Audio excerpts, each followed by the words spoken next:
o conteúdo de termodinâmica, falando para vocês, eu e a Sara, sobre os gases ideais, tá bem? Bem, nós vamos começar fazendo uma retomada do que nós vimos na última aula, fazendo uma correção muito importante a respeito de um questionamento feito pela Joyce, tá bem? Bom, então é o seguinte, nós estamos falando sobre dilatação térmica, né? Que parte do pressuposto que todo corpo que tem a sua temperatura elevada, aumentada, ele vai ter o seu volume acrescido. De mesmo modo que se você diminuir a temperatura do corpo, ele tende a diminuir o seu volume, tá bem? E aí a Joyce fez um questionamento interessante. Bem, então é por isso que quando a gente bota o bolo no forno, ele acaba crescendo, e naquele momento nós não tínhamos uma resposta realmente efetiva e coesa, né? De acordo com o questionamento da Joyce, que foi um questionamento muito importante. E logo em seguida da aula, né, eu e a Sara, a gente foi atrás, né, de uma resposta né, que esteja, né, à altura dessa pergunta, porque realmente é uma pergunta bem legal, tá? E aí nós chegamos a uma conclusão seguinte, que grande parte desse efeito, ele se dá, na verdade, por reações químicas, né, e um processo também de fermentação. Então envolve não só a física, mas a biologia também e a química. Então veja interessante, né? O fator da interdisciplinaridade, ele é muito importante, não só na compreensão das questões, mas também na nossa própria percepção de mundo, tá bem? E agora nós vamos buscar explicar para vocês como acontece, na verdade, o crescimento de um bolo e o crescimento de um pão também. A Joyce não chegou a perguntar do pão, mas é interessante citar porque se vocês já fizeram um pão e um bolo, o processo geralmente ele é diferente, tá bem? Bom, começando pelo pão, a gente vai utilizar geralmente a farinha de trigo e alguns outros elementos. Mas existe um fator muito importante, que é a utilização do fermento biológico. O fermento biológico, ele é formado principalmente por leveduras, tá bem? E essas leveduras, elas vão ser muito importantes no processo de crescimento do pão. Eu, quando eu faço pão aqui em casa, geralmente, diferente do bolo, por exemplo, o bolo você faz lá, né? Você bate o bolo, utiliza os ingredientes, mistura eles e já leva direto ao forno. No pão, pelo menos da maneira como eu faço, é um pouco diferente. Eu bato a massa, né? Misturo o fermento, os ingredientes todos, e é necessário deixar um tempo de repouso. Eu, pelo menos, deixo de 30 minutos a 1 hora, né? De modo que aquela massa possa repousar. Mas o que está acontecendo ali, na verdade? A gente nota que, por exemplo, quando eu estava mexendo a massa do pão, ela tinha um volume, né? Digamos assim, do tamanho desse estojo aqui. A partir do momento que eu faço, né? Bato a massa e deixo ela ali em algum prato, algum recipiente, depois de um dado tempo, ela cresce, né? Ela tem o seu volume aumentado. Mas se vocês pensarem, a temperatura do ambiente se manteve constante. Então, o crescimento do caso do pão, ele não se deu unicamente por uma dilatação térmica, e sim por um outro processo. Mas o que acontece realmente, gente? É o seguinte, a glicose e a farinha de trigo presente naquela massa, nos ingredientes que nós utilizamos, serve de alimento para essas leveduras. E aí, a partir de um processo, né, essas leveduras, ao se alimentarem da glicose e da farinha de trigo, elas vão produzir um gás carbônico e uma quantidade bem pequena de álcool, né? E o gás carbônico ele é muito importante no processo de reação, né? Para que o bolo cresça. Perdão, para que o pão também cresça. Vai ser importante no bolo e vai ser importante no pão. Mas nesse contexto aqui, a produção de gás carbônico ela é diferente, né? Ela se dá justamente porque as leveduras vão se alimentar da glicose e da farinha de trigo e vão produzir o gás carbônico e o álcool, né? E aí, bem, por isso que é necessário que a gente deixe, né, um pouquinho a massa do pão externa, longe do forno por um tempo. Aí depois sim a gente pega aquela massa e insere no forno. Então olha que interessante, né? Na verdade, a grande parte do processo se dá em função de reações químicas, né? E uma interação biológica, que é muito importante a gente ter conhecimento delas, tá bem? E aí depois sim, aí depois que a gente tem essa geração, né, do gás carbônico, de quantidades pequenas de álcool, a gente nota que o volume, antes de colocar no forno, o pão tem o seu volume já um pouquinho aumentado. A gente pega aquela massa, coloca no recipiente, bota no forno e aí ele realmente termina de crescer. Se vocês notarem, aí vocês podem perguntar, o que gera realmente o acréscimo de volume? Justamente essa reação e a geração de gás carbônico, que cria o aumento de volume. Mas onde está isso, professor? Justamente, se vocês olharem a segunda figura ali, sempre que a gente vai cortar um pão, por exemplo, a gente nota que na parte interna dele existem vários furinhos, né?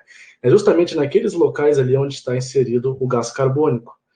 E é ele que faz realmente a gente ter esse efeito macroscópico de crescimento do pão, tá bem? No caso de um bolo, é um pouco diferente, porque o bolo ele não vai precisar daquele momento de repouso, digamos assim. E, na verdade, ao fazer o bolo, você vai utilizar um outro tipo de fermento, que é o fermento químico, que consiste, na verdade, no bicarbonato de sódio, que é um tipo de sal bem conhecido pela gente, né? Então, a gente vai utilizar o fermento químico para fazer o bolo, e a gente, na verdade, a gente faz a mistura dos ingredientes, faz a massa do bolo, né? Utiliza esse fermento químico, né, durante a constituição, né, mexendo na massa, mexendo nos ingredientes, enfim. E depois a gente só coloca no forno, aumenta a temperatura e aí ele vai crescer. Na verdade, o crescimento ele vai acontecer dentro do forno. Por quê? Essa alta temperatura do forno, se vocês lembrarem, geralmente, por exemplo, aqui nós estamos uma temperatura, vou até ver aqui rapidinho qual a temperatura nós estamos aqui na cidade. Vou usar o Laboratório de Agrometeorologia da Embrapa. A temperatura é de 17,2 graus Celsius. Então, digamos que eu fosse fazer esse bolo agora. Eu estaria mexendo na massa, nos ingredientes, com essa temperatura, né? A partir do momento que eu coloco o bolo, a massa do bolo no interior do forno, eu geralmente vou mexer num potenciômetro que eleva a temperatura no interior do forno, tá? E isso vai promover uma série de reações químicas que se dão, na verdade, justamente por essa alta temperatura, né? E aí, o fermento, naturalmente, ele vai interagir com esse processo térmico do forno e vai gerar gás carbônico. E aí, isso aí vai gerar o crescimento do bolo. Então, respondendo à pergunta da Joyce, o crescimento, na verdade, se dá em grande parte, seja do pão ou do bolo, por esse fator. Ou seja, a utilização de fermentos. No caso do pão, o fermento biológico, e no caso do bolo, o fermento químico. Tá bem? Mas muito obrigado pela pergunta. Foi muito importante e me fez conhecer algo bem legal, porque eu gosto muito de cozinhar e eu nunca tinha pensado nisso, né? Mas é isso aí. Então, agradecendo a Joyce pela pergunta dela e a gente vai dar continuidade à aula. Tá bem? Bom, eu também fiquei com vontade de comer um bolo agora. Mas assim, gente, vamos dar continuidade. Então, nós já falamos um pouquinho de gases, tá?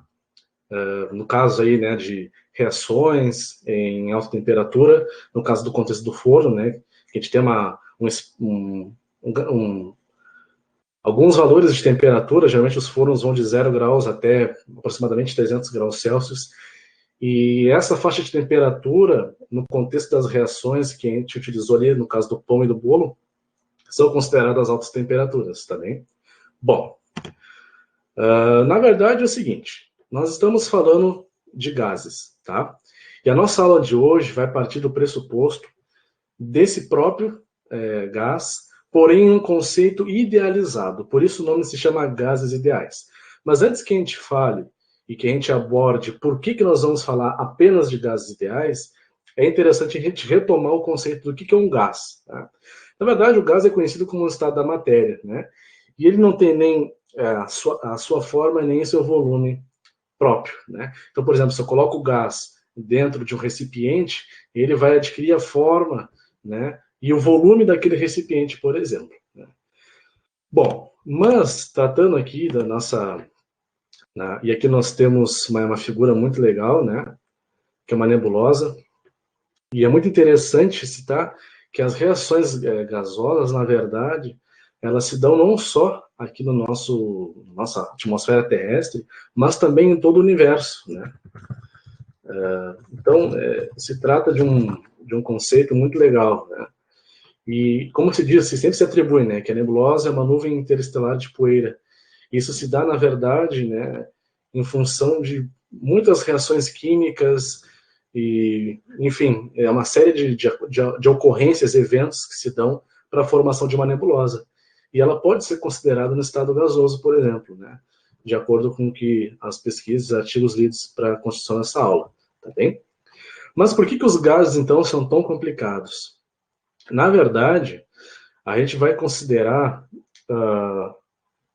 que, para, por exemplo, realmente compreender as muitas interações que acontecem em termos de gases, nós teríamos que utilizar de uma ferramental matemático muito complexo mesmo, tá? E de acordo com o ferramental que nós temos, todos nós aqui, todos nós que estamos trabalhando, assistindo essa aula, a gente pode compreender os gases utilizando alguns pressupostos e idealizações que vão fazer entender os gases, porém de uma outra maneira, tá bem? Então, por exemplo, nós, quando analisamos uma certa quantidade de um gás, pode ser um gás contido na própria atmosfera, enfim, nós estamos falando de bilhões de átomos que interagem a todo momento, né? Então, para compreender todas as interações, né, as próprias interações elétricas, potenciais, enfim, que acontecem entre os gases, seria muito difícil, né, muito complexo. Então, para que a gente compreenda o essencial, o que nos é importante no momento, nós vamos tratar dos gases ideais. Bom, o que é um gás ideal, então? É um gás que não é interagente, em que as moléculas que compõem esse gás, elas não interagem entre si. Bom, partindo desse pressuposto, a gente já começa de uma maneira singela, a tratar o gás, tirando essas interações, não considerando essas interações, isso nos torna muito mais tranquilo de trabalhar, né? Então, por exemplo, um gás ideal, novamente, é um gás não interagente, onde essas moléculas que os compõem não interagem entre si. Ele deve obedecer às leis de Bohr-Mariotti, Charles e Gay-Lussac, tá? Ele também, em função de obedecer essas leis, vai estar submetido a transformações que a Sara vai nos explicar com muita propriedade, né?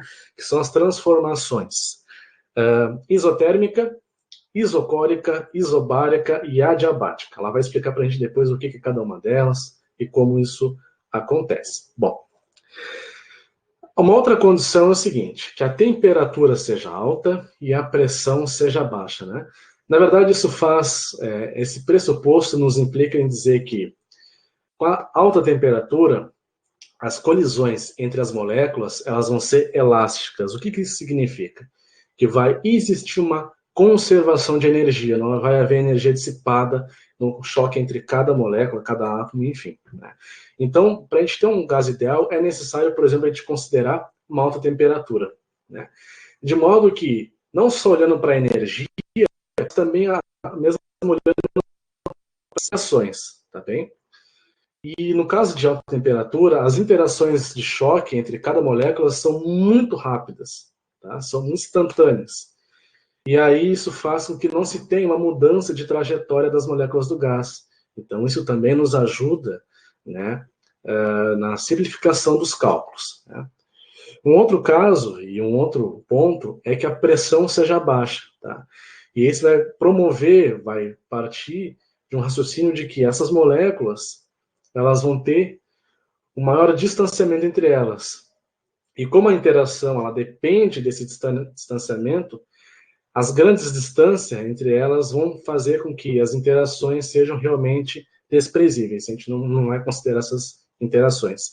Por isso que é importante ter alta temperatura, tem a ver com a energia e tem a ver com as interações, para que as interações sejam rápidas e para que as trocas de energia sejam conservadas. E no segundo, é que a baixa pressão vai implicar em que as moléculas estão muito afastadas. E isso vai nos proporcionar um raciocínio do seguinte, bom, se elas estão muito afastadas, na verdade, a interação entre elas vai ser desprezível, né? E aí nós temos realmente um gás, um conceito de um gás não interagente. Tá bem? Bom, ali tem uma consideração, moléculas estão espaçadas com uma velocidade média suficiente alta, de modo que a interação entre elas seja aproximadamente elástica, ou seja, uma interação onde existe por exemplo, uma colisão entre moléculas de maneira elástica, a gente se verifica a conservação de energia e, como a própria lei dizendo, né, não há perda de energia cinética, ou seja, a energia é conservada. Bem, então no estudo de comportamento de um gás, nós iremos considerar o seguinte modelo. Bom, nesse gás, as moléculas se movimentam de uma maneira caótica. O choque entre essas moléculas e até mesmo contra as paredes do recipiente que contém esse volume de gás são perfeitamente elásticos, nós já explicamos isso. As moléculas não exercem forças entre si, e as forças, na verdade, partem de um pressuposto de interação, a não ser quando elas colidem, tá? E quando existem essas colisões, é tão rápido que a gente pode desprezar essa interação, na verdade. E 4, as moléculas apresentam um volume próprio que é desprezível em comparação com o volume ocupado pelo gás. Ou seja, o volume de cada molécula daquele gás é desprezível perto do volume total daquele gás que eu estou considerando. Tá bem? Buenas. Vamos lá. E em termos matemáticos, né, a própria linguagem matemática vai nos fazer compreender o gás ideal através de uma equação de estado, chamada equação de estado de Clapeyron, na qual ela relaciona algumas grandezas que são muito importantes, né? Nós já falamos, por exemplo, quando nós falamos de gás, nós conversamos, e até agora há pouco eu disse, que o volume de um gás, ele é o mesmo do recipiente, por exemplo. Então, eu já estou considerando uma grandeza, o volume. Falei também que a pressão deve ser baixa, né? Então, pressão, outra grandeza. E também falei que a temperatura tem que ser alta. Então, uma outra grandeza chamada temperatura. Então, pressão, volume e temperatura, PVT, são grandezas muito importantes na compreensão dos processos, né, relativos aos gases ideais. E essa equação, na verdade, ela relaciona PV sobre T a uma constante. De modo que eu vou, entre essas três grandezas, eu sempre vou fixar uma, de modo que as outras duas, elas possam se alterar. Por exemplo, se eu estou verificando um certo fenômeno e eu vou analisar pressão e temperatura, o volume não pode se alterar. Se eu vou analisar a temperatura, pressão e volume se alteram. E se eu vou analisar a pressão, volume e temperatura se alteram, mas a pressão fica de maneira constante, não se altera. Também. E isso se dá através de uma razão, uma constante, que é o número de mols do gás, que é o N pequeno, e a constante universal dos gases, que é a letra R. E por ser uma constante universal, ela tem um valor fixo, específico, que não se altera. Independente do exercício que a gente faça, R vai ser sempre o mesmo, que é 8,31 joules por mol Kelvin. Um outro ponto, pessoal. Na última aula nós falamos, né, que a temperatura ela pode ter, por ser uma grandeza, a ela vai estar atrelada a algumas unidades de medida, tá? Então nós temos, por exemplo, para a temperatura, graus Celsius, graus Fahrenheit e a unidade de Kelvin. Mas notem que ali no nosso slide, a T, existe uma atribuição de temperatura absoluta. Toda vez que você falar de temperatura absoluta, a única escala realmente considerável é a escala Kelvin. Celsius e Fahrenheit, não. Tá? Toda vez que você falar de temperatura absoluta de um gás, a unidade para essa temperatura é a unidade de Kelvin. Tá bem? O Enem não cobra saber essa constante. Cobra. Você tem que lembrar, tá? O Thiago está digitando. Mas se você for pensar, Thiago, é uma constante até que tranquila, né? Diferente da permissividade elétrica do meio, ou outras constantes que a gente tem, onde você tem mais unidades e mais números, né? Eu já vi exercícios que você não fornece uma constante, e eu já vi situações que fornece. Alguns exercícios, até os mais antigos, eu já vi que eles fornecem uma constante. Cada fenômeno físico, cada interação, ela vai ter uma certa área, existem, né, constantes particulares daquela área, tá bem? Nessa aqui, o número de mols vai variar para cada exercício, tá? É interessante lembrar, por exemplo, o número de Avogadro, que eu já vou mostrar para vocês, é importante. 6 vezes 10 na menos 23, tarará, tarará. Já vou mostrar para vocês. Mas tem que lembrar, tá? E a constante R também. 8,31 joules sobre mol Kelvin, tá bem? Buenas. Então, a gente falou sobre pressão, volume e temperatura, falamos que existe uma constante R, Mas falamos muito pouco sobre o Nzinho, que é o número de mols daquele gás, né? E eu acho que é interessante a gente fazer uma revisão breve, que talvez vocês já tenham visto em química, sobre essas, digamos assim, essas relações do número de mols com a estrutura da matéria, tá? Ou melhor dizendo, né, sobre os átomos em si, tá? Então, por exemplo, só uma revisão, tá, gente? Então, por exemplo, o número de Avogadro é a quantidade de átomos de carbono 12 contido em uma amostra de 12 gramas. E esse número de Avogadro, e fazendo até uma correção, ele é de 6,02 vezes 10 na 23 partículas por mol. Agora, o que é o mol? O mol é a razão entre o número de partículas N daquele gás e o número de Avogadro, que é o Na, que nós já consideramos. Um mol é a quantidade de átomos que está presente em 12 gramas de carbono 12. Mas isso, na verdade, vai servir para vários elementos químicos, não só o carbono. Uma outra questão que é interessante citar é a respeito de uma relação entre a massa do gás e esses valores de a massa do gás M sobre o número de mols e o outro M, tá? Que se dá em gramas, tá bem? Bom, espera aí só um pouquinho. Então, naturalmente, ao final da aula, a gente vai fazer alguns exercícios que vão retomar essa equação. Mas para uma melhor compreensão e até um link, né, entre as transformações e essa própria equação de estado, a Sara agora vai nos apresentar alguns gráficos, algumas ponderações e explicações que vão nos conduzir a entender melhor a relação que acontece para um dado fenômeno físico entre essas três grandezas, tá bem? Vamos lá, Sara. Contigo. Boa noite, pessoal.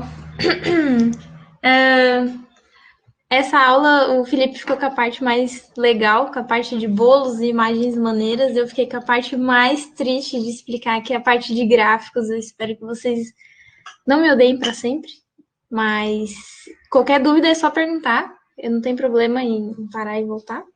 E eu tô com o chat aberto aqui, então vai ser mais dinâmico se vocês fizerem perguntas. Então, fiquem à vontade. Então, para a termodinâmica, essa equação é essencial. Ela relaciona essas três principais grandezas desse estudo dos gases. Então, para resolver problemas, a gente geralmente deixa uma constante e varia as outras duas grandezas, considerando que a gente está falando de PV e T, sendo que o N e o R sempre vão ser constantes, essas duas não mudam. Então, se a gente fizer, por exemplo, nesse primeiro exemplo aqui nosso, esse exemplo um pouco redundante, se a gente pegar como exemplo esse primeiro gráfico e fizer o T constante, essa curva que a gente vai ver formando aí, o nome dela é uma curva isotérmica, é um processo isotérmico onde que a temperatura se mantém constante e a gente varia o P e o V. Ali no nosso gráfico, se vocês verem, é muito ruim não poder ficar apontando ali, ó. Mas eu espero que vocês estejam olhando ali no ponto onde o P1 e o V1 se encontram na curva. É um ponto ali em cima e o P2 e o V2 se encontram mais embaixo nessa curva isotérmica. Tem que lembrar que essa curva é isotérmica, temperatura constante, o que varia ali é só o P e o V. O que a gente pode perceber ali? Que o P1 é muito maior do que o P2. E o V1 é muito menor do que o V2. Ou seja, para manter essa... Peraí, vamos voltar um pouquinho que eu tô pulando os passos. Vamos ler ali, que fica mais fácil. Quando a temperatura de uma amostra de gás permanece constante, sua variação de volume é inversamente proporcional à sua variação de pressão. Então, a gente pode igualar esse PV como uma constante, porque o T vai ser constante, o R constante e o N constante, certo? Então, a gente diz que tudo aquilo ali é constante, e aí a pressão vezes o volume inicial, que é o P1, V1, vai ser igual o PV2, ali no nosso segundo ponto. Então, ficou alguma dúvida? Eu sei que eu me enrolei, mas eu acho que vocês entenderam bem. A Joyce está digitando. Tá. Então, certo. Como exemplo dessa situação isotérmica, a gente tem aquele gráfico que a gente viu, acho que há 2 ou 1 aula atrás. Pode passar, Felipe. Aí, esse gráfico, não sei se vocês lembram dele, mas ele é um gráfico da transição de fase, que é quando a gente faz fusão ou a evaporação, que ali a gente está relacionando a grandeza da temperatura com a quantidade de calor. Então, para fazer a fusão, por exemplo, a gente vai aumentando a quantidade de calor, mas a temperatura se mantém constante. Então, a gente varia as outras duas grandezas, como o P e o V. Então, quando a gente coloca, por exemplo, um copo de água para congelar, aí, quando o gelo, desconsiderando aquela anomalia entre o 0 e o 4 graus, quando a gente congela, vocês conseguem ver naquele bloquinho dos cubos de gelo que o gelo está um pouquinho menor do que a forminha, porque ele se contrai, ou seja, o volume diminui e a pressão daquela quantidade de água, ela passa a ser maior. Certo? Esse foi o único exemplo que eu consegui pensar por enquanto. Se vocês tiverem algum outro exemplo, podem ir colocando aí também. O outro próximo processo, acho que pode passar isso, é o processo isobárico, que, como o nome diz, mantém a mesma pressão. Eu sei que é um nome meio difícil do isobárico, mas se vocês pensarem que o barômetro é o instrumento que mede pressão, talvez fique mais tranquilo de vocês lembrarem que o isobárico é quando se mantém constante a pressão. Então, quando a pressão de uma amostra de um gás permanece constante, a sua temperatura é diretamente proporcional ao volume. Ou seja, o que vai ser constante dessa vez é o P, a gente faz passa o P para o outro lado para ficar junto com o NR, e aquilo tudo vai ser uma constante, e o T passa dividido e fica V sobre T, certo? Aí a gente chega nessa equação que está aqui embaixo. Que eu poderia ter colocado antes, igual o slide anterior, que V sobre T igual a uma constante, porque tudo aquilo ali vai ser constante. Então, se a gente pegar aqui esse exemplo e ver ali de novo, vocês vão ver que para o P do eixo Y vai sempre se manter o mesmo, enquanto o V vai mudar. Se a gente pegar o V1 e o VI e o VF, vão ser diferentes. O que vai estar mudando ali são as curvas isotérmicas. Se vocês imaginarem a curvinha, vocês vão ver que elas são duas curvas diferentes. Certo? E aí, como isso tudo tem que se manter constante, a gente pode dizer que o V1 sobre o T1 é igual ao V2 sobre o T2. Eu acho que desse não consegui nenhum exemplo para o dia a dia. Pode passar aí. Não tem exemplo porque eu não consegui pensar em um, mas se vocês verem alguma coisa do cotidiano e quiserem colocar aqui, pode colocar também. Até aí tudo bem? Vocês estão entendendo? Eu sei que ler gráfico é um bagulho meio chatinho. Certo.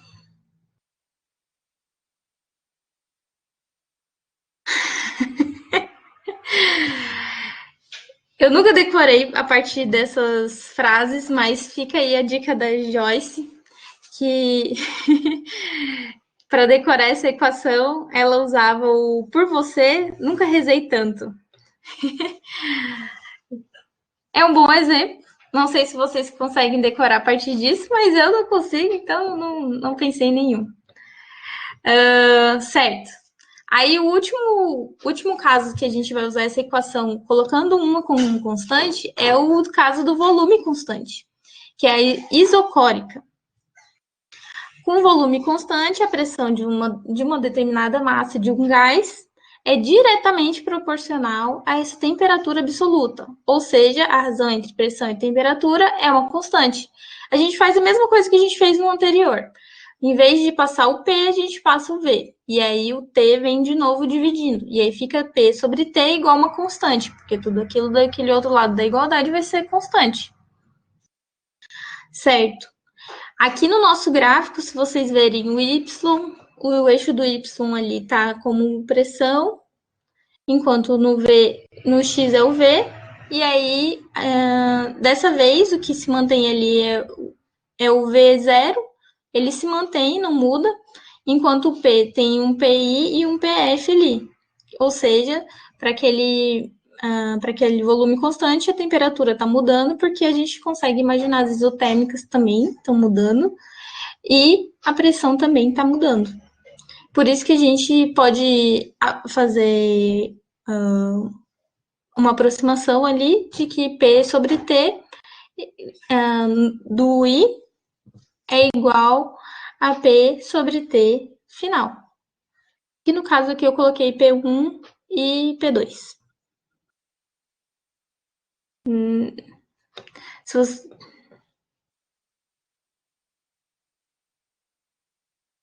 Exemplo da bexiga. Eita.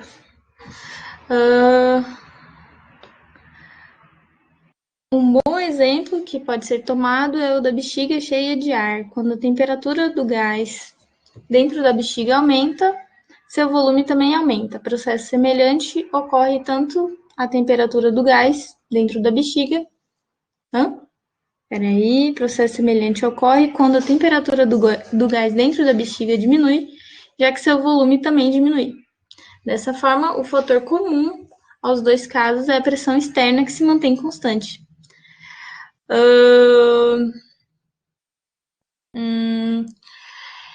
O que se mantém constante... Felipe, volta pro isobárico. Tava lendo o livro. Tá. O que você não entendeu exatamente? O processo? Ou...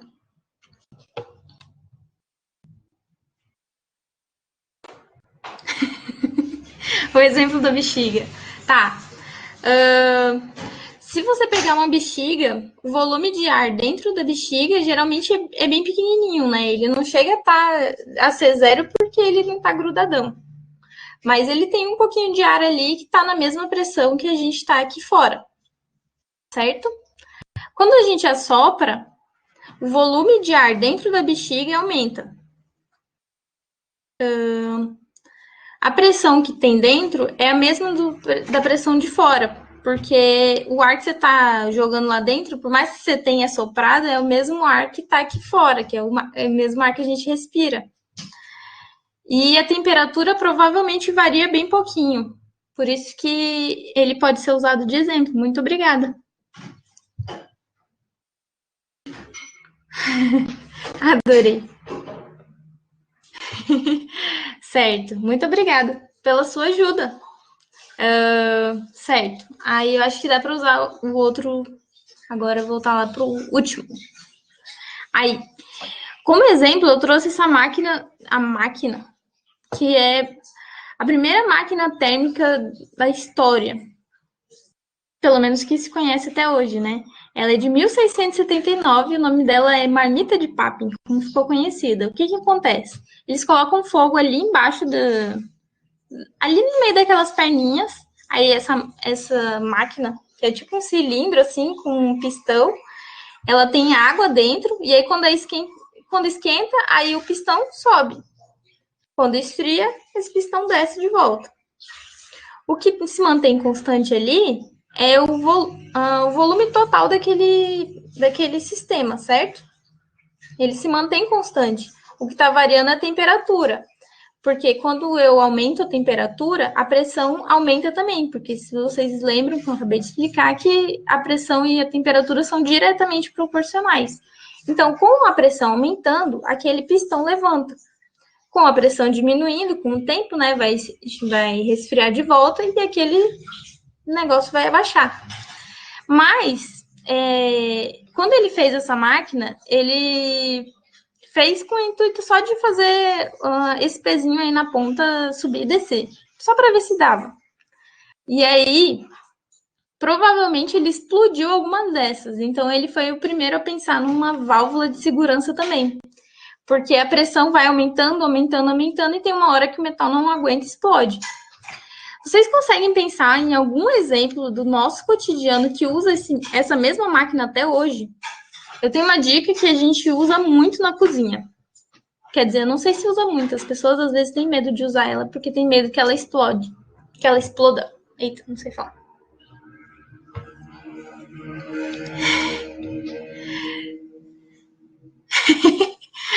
Matheus não usa. Exatamente. Tem medo de explodir, né? É a panela de pressão. A gente usa essa mesma máquina até hoje, sendo que ela foi criada em 1679. Claro que ela tem umas adaptações, a gente não usa para o mesmo propósito, não é para fazer um pezinho subir e descer, a gente usa para esquentar os alimentos. Eita, esqueci. Ô, Felipe, passa esse slide aí que eu acho que tem um desenho da panela de pressão. Aí. Então, esse exemplo eu acredito que seja o mais importante, porque a gente usa no nosso cotidiano e é um negócio que, teoricamente, foi criado há muito tempo. A gente acha que as coisas são criadas há muito tempo, a gente não usa mais.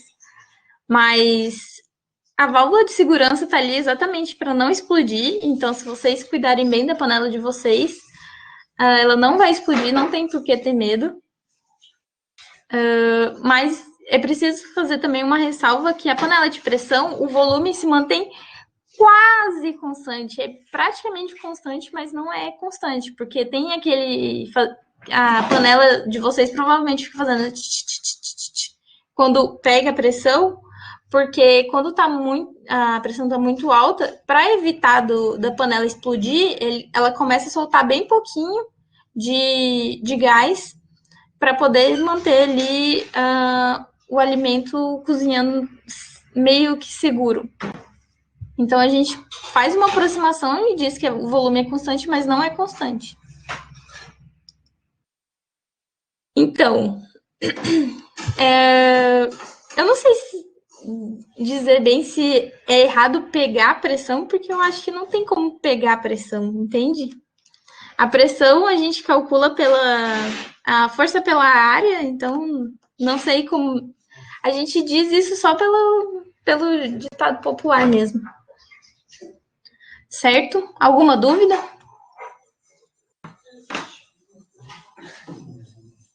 Não? Então tá bom.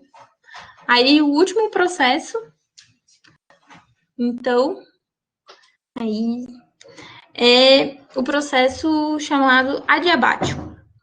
A transformação adiabática é aquela que não há troca de energia térmica entre o sistema e o meio exterior. Esse eu expliquei, eu acho que talvez bem, na última aula, que era o exemplo do quarto, que ele está isolado de todas as influências externas. Então, aquele sistema, ele não troca energia térmica com o meio externo, ele está isolado.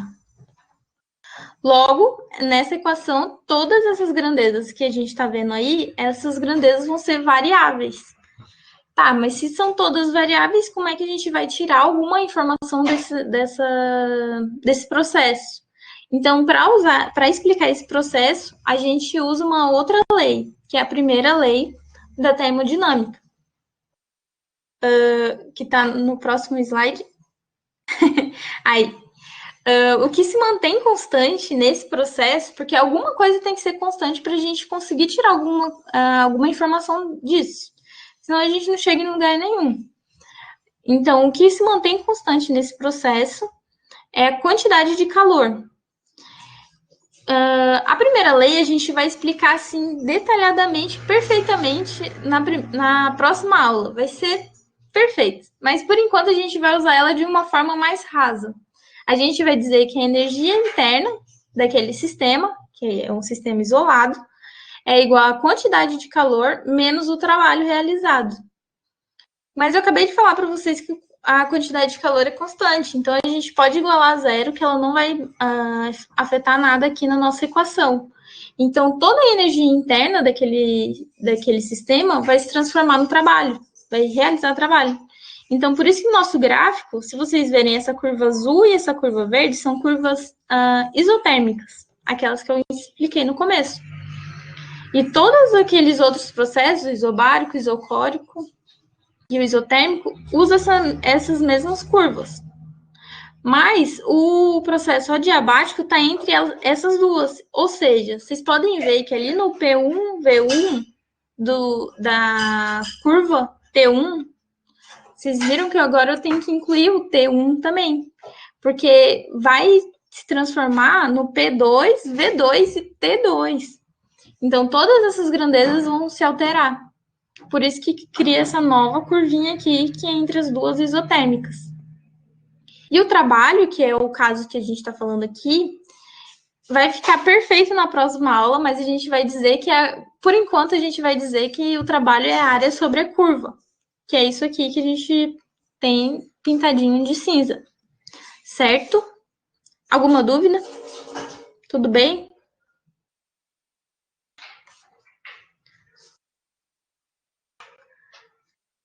Tudo bem, certo. Então, aí o próximo slide é só uma revisão, porque eu sei que esses slides vão ficar para vocês depois, e é quase como uma revisão total de quando T é constante a gente usa tal equação, quando P é constante a gente usa outra, e quando V é constante a gente usa outra equação, certo? Eu acho que era isso de gráficos. Obrigado, Sara. Vamos, então. Chegando são as questões, né? Isso, são as questões. Então, vamos lá. Agora a gente vai utilizar todas as coisas todas as explicações que a Sara trouxe para resolver duas questões que são bem legais, são bem conceituais, assim. Também fazendo um link com o que a gente aprendeu nesse aula, tá? Então, essa questão, ela traz as seguintes afirmações. Afirmação número 1. A constante R, presente na equação de estado dos gases PV igual a nRT, por você nunca rezei tanto, tem o mesmo valor para todos os gases ideais. Bom, vamos pensar o seguinte. Bom, a constante R presente na equação de estado tem o mesmo valor para todos os gases ideais. R, se a gente for lembrar, é a constante universal dos gases, né? Então, por ser uma constante universal, independente do gás que eu tenha, o valor vai ser sempre o mesmo, que é aquele 8,31 Joule por mol Kelvin. Então, a primeira afirmação está correta. Bem, afirmação 2. Volumes iguais de gases ideais diferentes, a mesma temperatura e pressão, contêm o mesmo número de moléculas. Bom, a gente até pode aproveitar a afirmação 1 para ver a equação. Se os gases ideais, que são diferentes, têm o mesmo valor, têm a mesma pressão e têm a mesma temperatura, ou seja, PVT são iguais, e a gente sabe que o R é o mesmo para todos os gases, o N também vai ser o mesmo. E se vocês notarem na equação, ela não tem nenhuma referência ao tipo de gás, apenas as suas grandezas características, que é pressão, volume, temperatura e número de mols. O R é sempre constante, não se altera. Então, a afirmação número 2 também está correta. A afirmação 3. A energia cinética média das moléculas de um gás ideal é diretamente proporcional à temperatura absoluta do gás. Isso aqui já é um pouco mais complexo, tá? Olhem só. Se a gente for pensar, lá no início, na primeira aula que a gente estudou calor e temperatura, a parte bem introdutória, nós falamos que a energia cinética média das moléculas, ela é vinculada à temperatura, né? Porque se a gente analisar, a energia cinética dessas moléculas, ela está ligada à velocidade, né? E essa velocidade ela vai estar vinculada à velocidade na qual essas moléculas se andam, enfim, elas se locomovem, se deslocam no interior do gás, vão estar diretamente proporcionais à temperatura. Então, em linhas de raciocínio teórico, essa afirmação está ok. E em termos matemáticos, embora não foi apresentado aqui, mas a energia cinética de um gás, ela pode ser obtida pela equação, da equação cinética. EC, de energia cinética, é igual a 3 meios de kT. Então, a energia cinética ela é diretamente proporcional a T, que é a temperatura absoluta. Então, a afirmação número 3 também é correta. Bom, então, quais são as corretas? 1, 2 e 3. Tá? Bom, revisando então, a constante R presente na equação de estado dos gases tem o mesmo valor para todos os gases ideais. Sim, porque é uma constante universal. 2. Volumes iguais de gases diferentes, a mesma temperatura e pressão, contêm o mesmo volume de moléculas. Perdão, o mesmo número de moléculas. Ok. Por quê? Se V, P e T são iguais, embora se tenha gases diferentes, e a gente sabe que o R também ele é o mesmo sempre, bom, então o N tem que ser igual também. Vale lembrar que nessa consideração aqui, ele está nos dizendo que volume, pressão e temperatura são iguais. Tá? A única coisa que realmente vai ser igual, dependente do que o problema nos fale, é o R, porque é uma constante universal para todos os gases. E a energia cinética está vinculada à velocidade, que por consequência tem a sua vinculação com temperatura. Tá? E essa relação é de proporcionalidade de uma maneira direta. Tá? Então a afirmação número 3 também está correta. Pela equação, energia cinética é igual a 3 meios de kT. Ou seja do ponto de vista matemático ou na própria questão, afirmação teórica, energia cinética, a média das partículas, das moléculas, ela é diretamente proporcional à temperatura. Ou seja, a letra E é a correta. Tudo certo? Beleza. Questão número 2. Essa é bem interessante, porque é uma questão bem cotidiana da gente.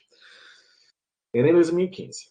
Uma pessoa abre a sua geladeira e verifica o que há dentro e depois fecha a porta dessa geladeira. Eu passo a noite inteira fazendo isso, madrugando, então, agora na pandemia, eu tenho feito isso todos os dias. Em seguida, ela tenta abrir a geladeira novamente, mas só consegue fazer isso depois de exercer uma força mais intensa do que o habitual. Olha só que interessante. Então, assim, ó, antes da gente responder e verificar as alternativas, a gente tem que pensar o seguinte. Bom, a geladeira é um refrigerador. Então, existe um sistema que constantemente busca refrigerar o interior daquela geladeira. Bem, a partir do momento que nós abrimos a geladeira, vai existir uma troca de energia na forma de calor, visto que o interior da geladeira tem uma temperatura diferente do que o meio externo. Tá?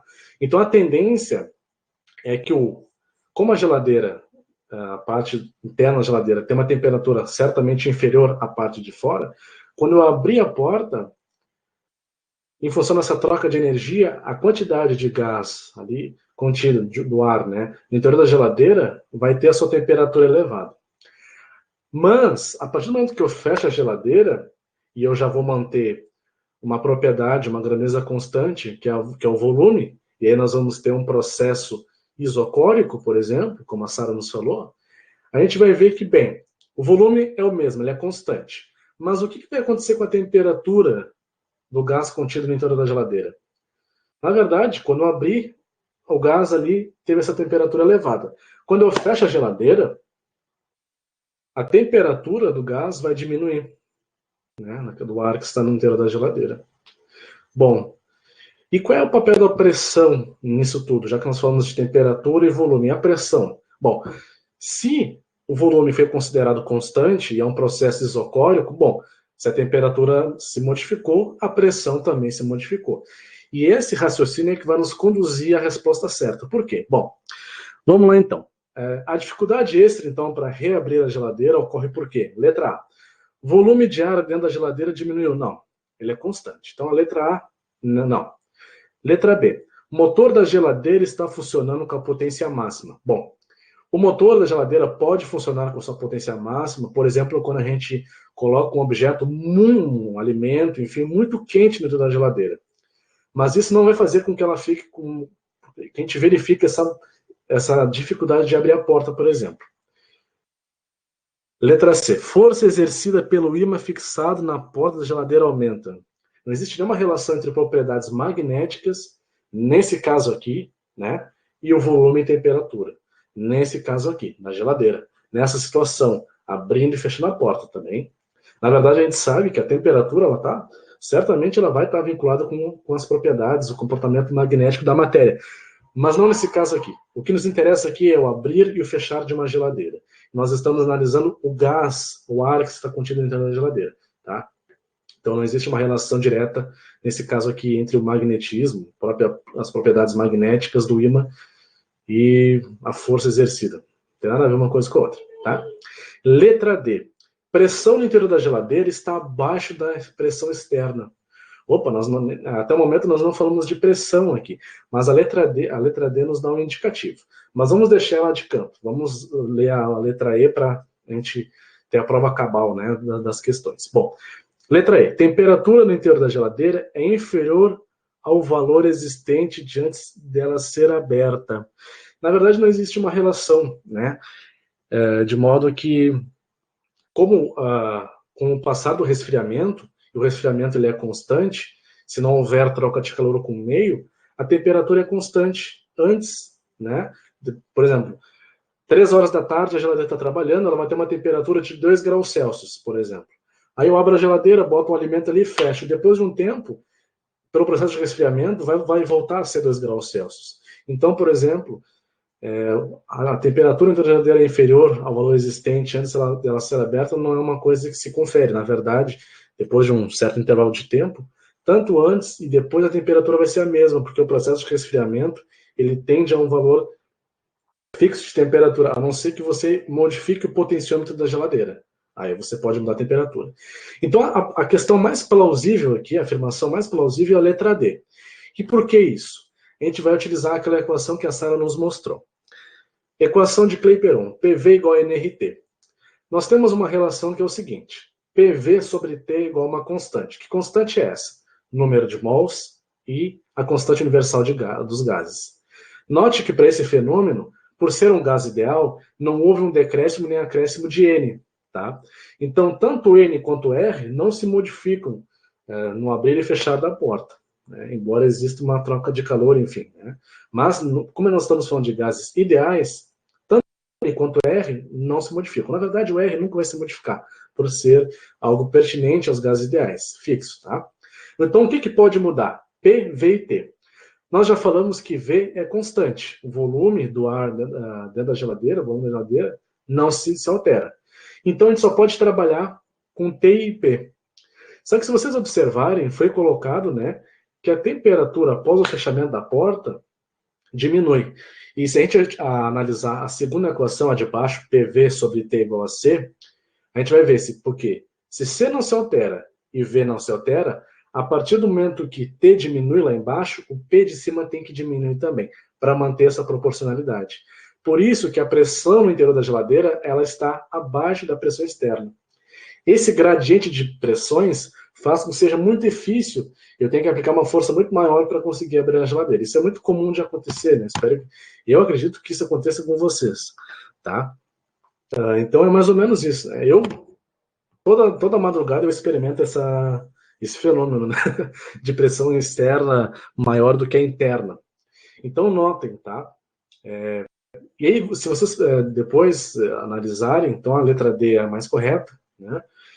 Então, o que a gente verifica? Ao abrir, para fazer uma revisão, para a gente finalizar a aula, né?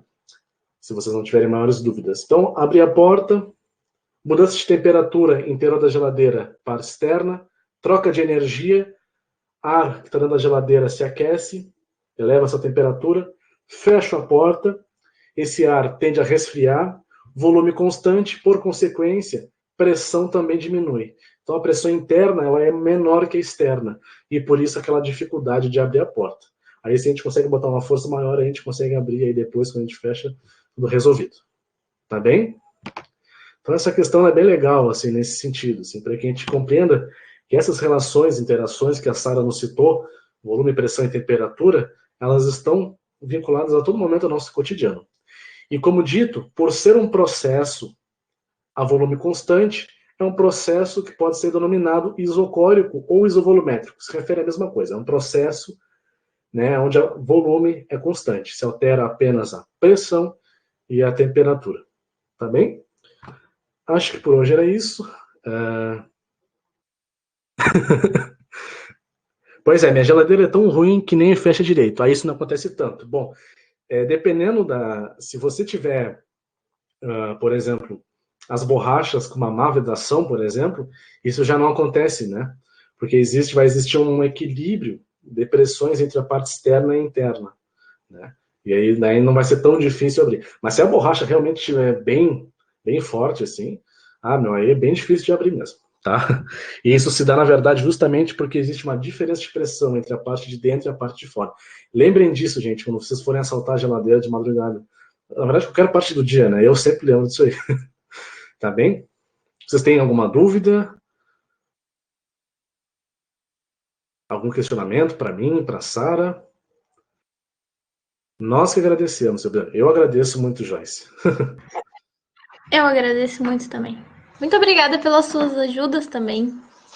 É isso aí, naquele Joyce. exemplo do balão, nas respostas. Muito obrigado também pelo aquele questionamento do bolo e do pão também. Foi muito importante, nos conduziu a um início de aula que eu acho que fez a gente começar de uma maneira leve, né? Falando de comida, quem não gosta, né? Inclusive agora vai terminar a aula, vou passar um rango lá na sala. Então tá, muito obrigado da parte de todos vocês por acompanhar a aula, dedicarem essa uma horinha. Nós fechamos aí com 58 minutos de aula. Muito obrigado por dedicar esse momento a assistir essa aula. E eu espero, né, particularmente, que tenha sido de bom proveito para vocês. Qualquer dúvida que vocês tenham, os slides vão ser disponibilizados depois, né? O Matheus vai colocar lá para nós. E também, vocês, a qualquer momento,